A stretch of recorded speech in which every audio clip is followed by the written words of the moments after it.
Thanks for staying with us. Now, Nigeria is a nation endowed with rich human and natural resources. Now, one of the key things that have contributed in slowing her level of development is the bad image associated with the country and her people. And this is due to the fraudulent acts of a few Nigerians at home and abroad. It is therefore pertinent that Nigeria needs image rebranding to help change the perception of outsiders and even some Nigerians. So how can we help the Nigerian government to understand the need for proper communication? How can we win back the trust of her citizens through proper communication? What should be the right feedback channels and citizen engagement, if there should be any? And how can we leverage technology through digital media to build a better image for our nation, Nigeria? These are the few things that we're going to be considering tonight. So please let us hear what you have to say. Remember, you can join this conversation. Tweet at us at WeShowAfrica1 with a hashtag WeShow, or you send us an SMS or WhatsApp to 081-803-84663. So I'm going to bring in our guest like in a minute or two, but I have a digital guru here, our online specialist, and I have a communication what do they call him? Executive. Sure. As a CEO of something. We might bring in our guest. She's the customer representative, everything customer care. So let me start with you, Utsi. We've always talked about Nigeria, branding, rebranding, the right communication. But I think, for me, like we've dedicated our Mondays towards progressive conversations, and this is one of those conversations. So when you look at the communication channel in Nigeria, do you think we're doing it right? How we are projecting our country to ourselves and to the world? Let me not talk about projecting ourselves internally, but I'll certainly talk about projecting ourselves externally. What is the narrative that is associated with Nigeria, with Nigerians, in whatever country, whether it's in Africa, whether it's in abroad? The reality of it is we're consistent. It's either we are big spenders, it's corruption, it's 419, it's, so there's all these negative things. And that noise has drowned out everything potentially positive. And we're doing a lot of positive things. And the thing is, when you don't tell people who you are, and you don't tell people what you're about, people will only talk about what they know and what they experience. And this is what they see. I remember my first experience in university, and I said to someone, "Oh, I come from Nigeria." And the first question the person asked me was, "Do you live on trees?" And I thought, no, you really can't be. I remember having to ask my mom to send me a tape back then, of course, of a Nollywood movie so that this person could see Lagos and see Nigeria. When I think about how a country communicates itself, if I say here to anybody the American dream, we all know what it is. We all associate, we understand what it is. We understand what America stands for. Nigeria, what do we stand for? We stand for all the wrong things. But we have so many positives. I like all these feel-good stories that I see. I saw the other day of I think the boy is now 14, who, youngest to go to Oxford or something like that. Yeah. He was 6 years old, and and he's now back in Kano, I think, building a school and doing some charity work. There are brilliant Nigerians. When Ivy League schools graduate abroad in America, Nigerians everywhere. But we don't tell these stories because the negative, bad news travels faster. So, it's sad. How about you, Elsie, quickly? I like that she's talking about our perception outside Nigeria, but a government that cannot communicate effectively to its citizens, how exactly do you expect them to communicate outside of the country? So there is, as far as I'm concerned, you're asking if there is communication. To me, it's non-existent because I see people basically reacting to information that is leaked on social media. You are not at the top of it. You're not at the forefront of it. You're not, if I want to know anything and know it to the details, you're not giving it to me. I can't come to your website to see. Even those that are supposed to be the mouthpiece of the government don't understand the words that they are not supposed to be using, things they're not supposed to be saying. And when you tell them these things, they tell you we are human, we cannot take the heat. That is why you are in a public office. You are not supposed to react the way, even me, there are ways I cannot react and I'm just a TV presenter. So why exactly would you be the SA to the president? The spokesperson. And you don't understand that there are ways you should carry yourself, there are things you should react to, and even when you're reacting, you should be very professional about it. So when you have people who don't even understand communication, occupying the seats of communication in the government, then it's a problem already. It's a very big problem. Yeah. So that's why we have the communication expert here.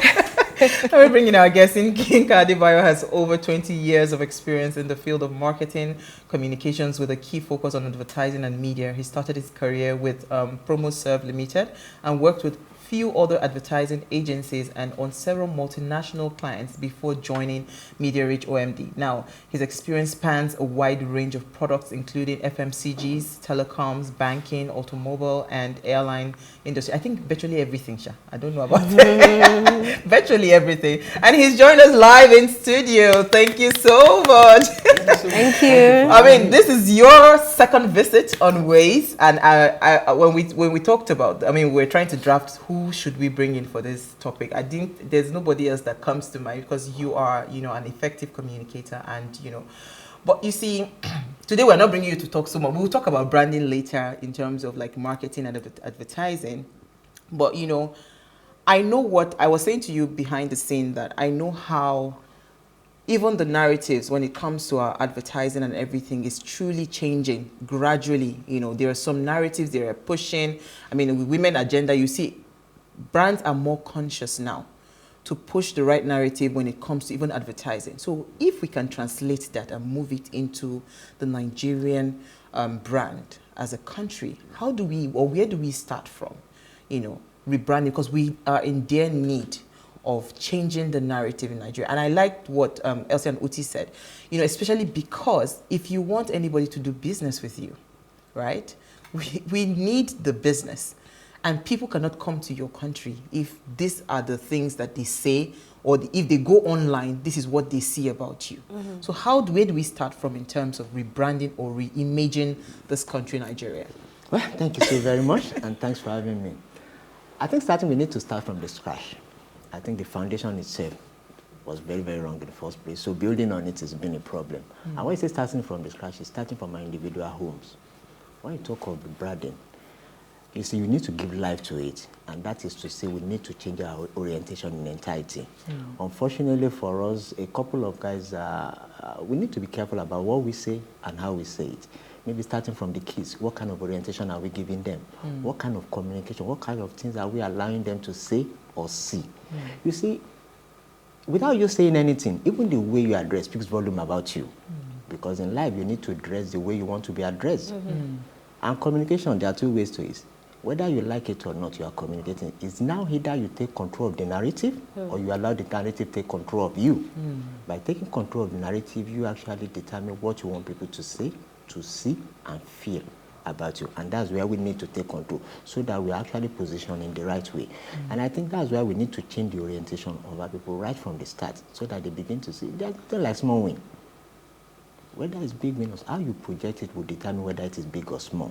So we need to learn how to start celebrating ourselves. Unfortunately for us, we don't celebrate ourselves as much.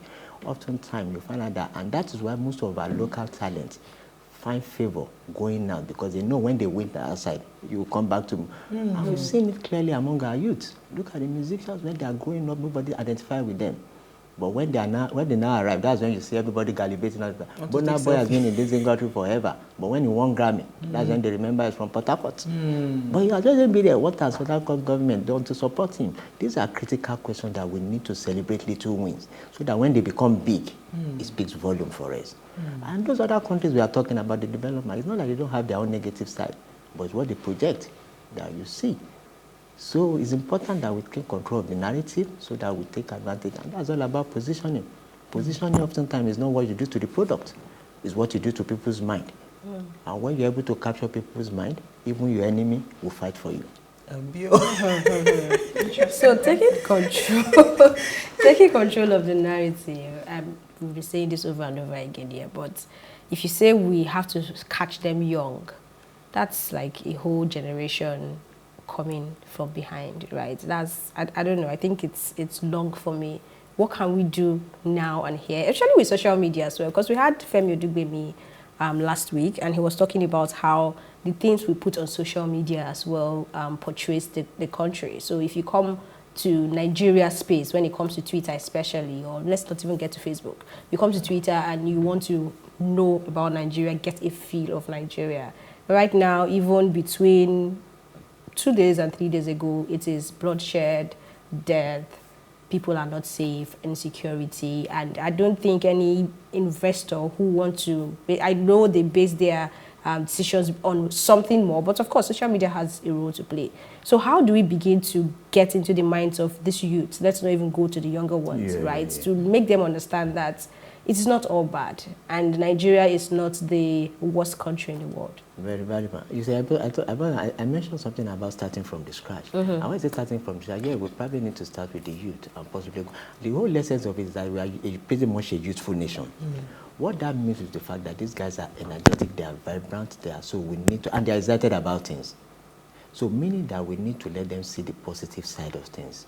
And you see, in life, they need to be aware of the fact that what you say is not as important as how you say it. And now how you say it might not be as important as when it is said.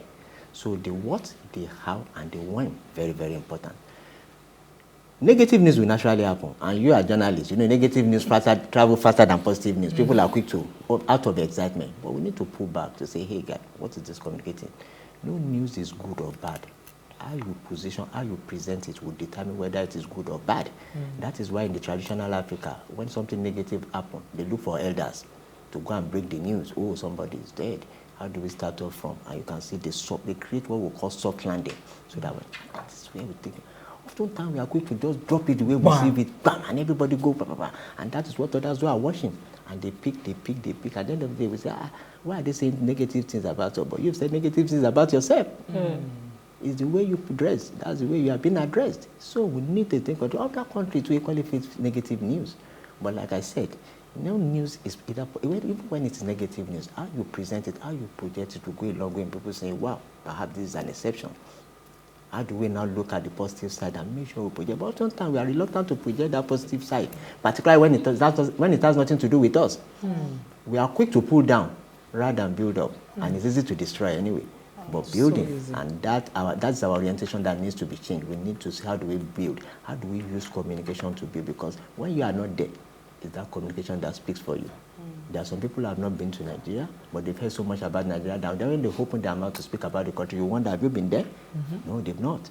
They don't need to be, but what they hear about you, and that is why social media these days makes the world a global village. We need to be sensitive to what we put out there, how we put it out, knowing fully well that those who are reading are just not within the confines of Nigeria, even those who are outside, and they are forming opinion. They are getting an impression. They are beginning to look at. I like what you said before we went on here. I was like, I said, are you guys living on tree at this modern age? And that is why many of the foreigners, when they come in a desperate, they are excited. Damn. And that's why many of them find it very comfortable. You know, for the current challenges we are having, they find it more homely here than even their own country. I've seen Indians who have told me that they feel more at home when they are in Nigeria than in their country. Because you see, when you have a population like ours, Nigeria is the only country where you can have people earning less than $1. And they are happy. They are happy, yes. They are dancing, they are smiling, because the aspirational level is so high, they know tomorrow it will be better. Man, no other country can beat us to that. But are we projecting it? Are we really appreciative of what we have? Because we need to appreciate it before others will appreciate us. We are focused so much on the negatives. Let's see. So, I mean, communication for me is about building relationships. And nobody can argue that we have a trust problem in Nigeria with our leadership. So in fact, when I saw the title of today's topic, I thought to myself, this is one that is powerful, because there is a huge gap between our leaders and the populace. How do we start to close that gap? Because at this point, it feels like nobody's talking. You know, at one point, everybody was like, you know, you watch things happen in other countries, and I know I keep using America as an example, but we've all seen it in the movies. We've seen it even in the news. COVID, the president is on every day talking about what they're doing, what is happening. How can we start to create some sort of trust, partnership, close the gap, let's build a relationship between ourselves and our leaders? Because it feels like it's not even a gap anymore. It's like a continent. It's even widening by the day. Yeah. Well, in life, they say silence is golden. But silence is not really golden. because silence in itself does not indicate wisdom. Knowing when to remain silent does. Unfortunately, we've not gotten it right in terms of communication. And like you said, the Nigerian, they are too energetic, they are too to be held back. It's either you tell them something or they fish out the information themselves, and they feel it there. So you need to take control by coming out to educate, and that's why I think you guys are doing a whole lot in terms of getting people informed. We only hope and pray that the government officials who are supposed to be relating with the presidency, they are facing the right direction in terms of getting information and knowing what to address, when to address it, and how it should be addressed. These things are very important. And until it is done, because in a situation where you deny people of access to information, certainly they will form opinion. And in such a way, a whole lot of negative, and that's why you're not taking control of the narrative. What do you have in a situation? That narrative now takes control of you. And you now come in later, rather than being proactive, you now be reactive to it. And that's where we are. And it's unfortunate, because this country... Are we even reactive? That's another time. We're even reactive. Are we even reactive? It's like radio silence. Like what we experienced during the NSA process was just the tip of the iceberg. The Nigerian youth are too energetic, they are too vibrant to be held back. These are guys who see what happened in other countries, and they are wondering, where exactly are we? And I dare say, that youthful segment needs to be respected. I must give it to them, because there happen to be one segment that you've denied them of a whole lot, but on their own, they've succeeded in carving a niche for themselves. Is it in the music sector you want to talk about? Look at the likes of Whiskey, look at the likes of Bonaba. These are guys who grew from nothing to something. Now you are celebrating them. You can celebrate them, but only if you know what they've sacrificed to be where they are. Is it the comedy industry you want to talk about? What support? Or is it tech? What support they have? You look at tech. A couple of young guys have their offices on their phone or on their laptop, and they are doing an amazing job. They don't have offices.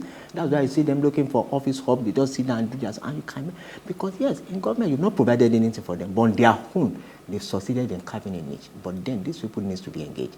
They need to be informed. They need to know what direction are we headed. And that's the only way you can galvanize their support, galvanize their energy, and use it to advantage. Okay, so but unfortunately, we are not there yet. We are not there yet. You know, you're a brand person.